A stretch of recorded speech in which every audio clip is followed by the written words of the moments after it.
Morning, everyone. My name is Gary Ward. I'm coming to you from the USDA Farm Loan Program in Stockton, California. The USDA FSA program has about 13 or 14 offices throughout the state of California.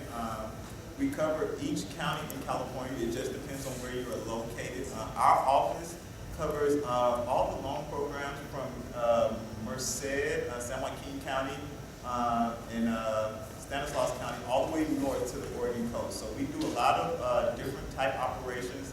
There's no one specific farming operation that's good or bad or that's better than another. We try to look at all different operations in their entirety to see what works and what doesn't work. The USDA office, myself, I'm a loan processor, loan officer, so to speak. So I do a lot of the hands-on work with the farmers. I go out and visit a lot of different farms in the area. To see what all is necessary. Just like the young lady said before, I actually work with the Shooting Star CSA to get those guys started with their first 2 loans, and after they worked with FSA, they were able to go on to traditional lending, like you stated. For FSA programs, there's not much difference than a lot of the other programs, except for that FSA is a subsidized program where we use government money to actually fund a lot of these loans. We have 2 different types of loans that actually a lot of beginning farmers and ranchers take advantage of. That's our operating loans and our farm ownership loans. FSA, what they do is we classify anybody that has more than 1 year of experience and less than 10 years of experience as a beginning farmer. A lot of times people think that if you just finish college and you want to go into a farming operation, they're considered a beginning farmer. And we actually ask that you have at least 1 year of experience, and this doesn't mean that you have to actually own a specific amount of property or actually complete a farming operation, but something similar to actually working on a farm like this, a sustainable farm, as far as college, different programs that you may go through to classify you as a beginning farmer who work for FSA. There are not many eligibility requirements for our farm loan program. We do ask that you be a U.S. citizen. We do ask that you, like I said, have at least 1 year of experience. And we also ask that you not be delinquent on any federal debt. That's the only main eligibility requirements that we have. Another thing that we do ask, though, is that you apply with the commercial agricultural lender first. The thing about FSA is we have very, very low interest rates. I don't want to throw any bad light on anyone else, but our operating interest rates are 1.125%, which is very, very low. And our farm ownership loans are 3.25. They change each month depending on the Federal Reserve rate, but they don't usually go too high or too low. So if it's 1.125 this month, next month it may be 1.3 or 1.4, but it doesn't increase very largely at one point in time. That's one of the big reasons why people come to our program to actually start out, is that they want to, get as low interest as possible so they're able to make it, save as much money as possible to, continue to grow the operation. We have 2 types of loans. They're direct loans and we have guaranteed loans. Like the young lady spoke of before, the guaranteed loans are where we go through another lender. FSA guarantees up to 90% of the loan just in case there is a loss or any trouble. FSA will come in and guarantee it. What it does, it allows the lender to have a little bit more sustainability as far as repayment goes. With beginning farmers, it's very risky. That's why a lot of banks will not make loans to beginning farmers and ranchers. But like I said, FSA comes in and guarantees 90%, and more than likely they usually have an application fee and a closing fee. So the banks are usually not on the hook for that much of the loan. FSA itself does not have an application fee or a processing fee. All we do is ask that you do provide a credit report fee. The credit report fee, it changes depending on the operation. Usually if it's 1 or 2 people, it range anywhere from $13 to $25. When you get into entities and different trusts with a lot of different members, that increases the amount, but it's usually not more than $100 altogether for the credit report fee. And like I said, that's the only fee that you would incur prior to actually closing the loan. Myself, we do about 100 loans between me and one other farm loan officer in that office as far as those loans go each year. So there are a number of different people that take advantage of the program. The way the program is set up is that we only allow the beginning farmers or the older farmers to apply for 7 years. The whole point of the program is to get you to a traditional lending source. So the whole plan is to try to get you, your cash basis, your profit margin up high enough, and your history, strong enough to get to a traditional lender as soon as possible. We also ask, like I said, that you apply with the bank first. If you're turned down by them, keep the denial letter. A lot of times banks won't make loans to the beginning farmers, like I said, just because of history and different risks that they would incur. But if you just keep the denial letter that you receive from the bank, submit that to us along with the farming application. You can get an application by just visiting one of the many offices that we have, or you can go online and print it. We have a PDF version online at fsa.gov that you can go on and get that information. But those are the only requirements that we have as far as our guaranteed loan program goes. The direct loan program is a little bit different. It comes directly through our office. I would process it, or another loan officer would process it. What we do is we try to get them done between 30 and 45 days. That's our state goal as far as loan processing times goes. It could take a little bit longer if you needed an appraisal or something that would be done outside of the office. But usually we're able to get those loans done as quick as possible. The collateral margin that we look for, which is one of the big things with beginning farmers, because they don't have a lot of resources, a lot of equipment and different items, we do try to get at least 100%. So if you have a vegetable operation or you're doing fruits and vegetables or different things, we would use your actual vegetable crop as collateral for the loan if you don't have any equipment and different items necessary to actually collateralize the loan. And you have like a cattle operation, livestock, we would be able to use the livestock to collateralize the loan. But those are the only real distinct items that you may want to keep in mind when applying for a loan as far as FSA goes.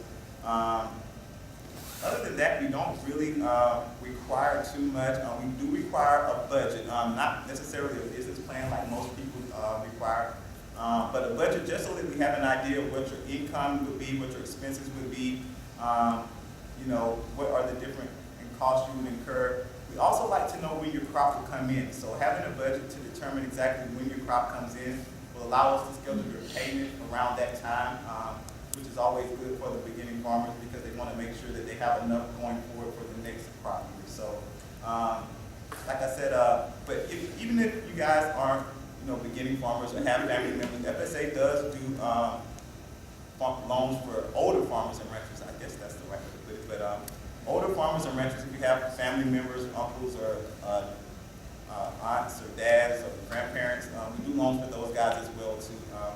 The interest rate would be the same, the processing would be the same. The only way that FSA separates is if we have a separate set of funds set aside each year through after we get our appropriations from the Farm Bill, that we apply to beginning farmers, to socially disadvantaged farmers, which would be women, any minorities, any non-English speaking persons would be classified as socially disadvantaged. Those people always have money set aside to represent their loan portfolio.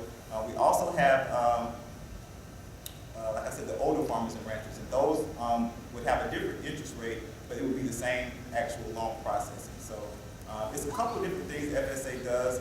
FSA also works with a couple of different sub-agencies of the USDA, like the Natural Resource Conservation Service and Rural Development, if you want to do value added, which is becoming very popular among small farmers and ranchers. We also do grant programs with the NRCS. Our program is a loan program, but the NRCS also has grants for different types of small tractors, conservation practices, do sustainable agriculture. So there's a combination, and our offices are all together in the same location, so once you go from one side, you're able to go to the other side to see what you qualify for on the other side. So it's always good to visit your FSA office if you are farming and ranching, just so that you're input into the system as a farmer and rancher. There's a lot of different programs and grants that you could, potentially qualify for that you would not even know. So if you have a local FSA office, or if you want to find out where your local FSA office, just give me a call. I'll leave my card and some pamphlets there, or if you want to talk to me after the thing is over, just so that you have an idea of what is available to you. That's the problem with a lot of beginning farmers and ranchers, that they're not sure of what all is available. And there's a lot out there these days.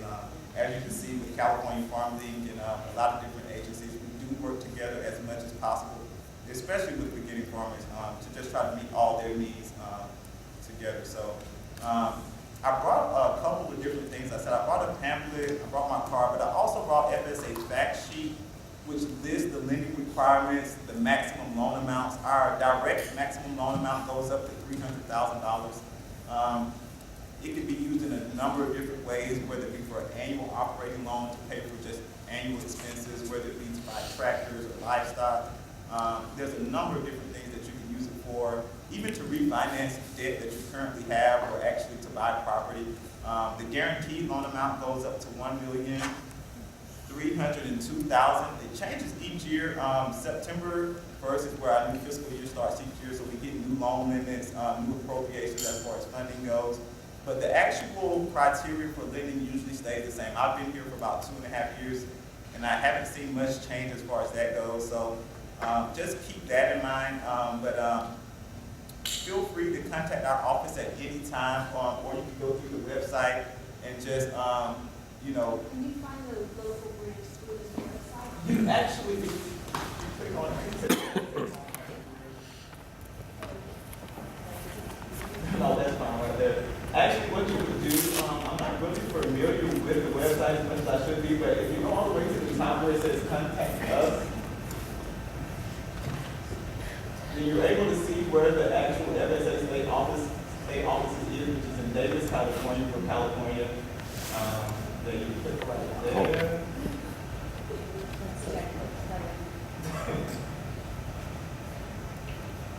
Well, either way, Davis would be the state office, whether it be southern or northern.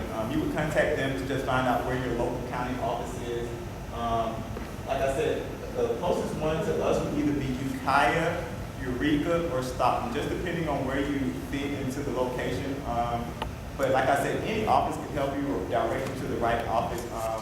So I would just say, you know, always be familiar as possible with it. But right there, you go to the left, it says county offices. The second one down. There you go. And then you pick the northern part of the region.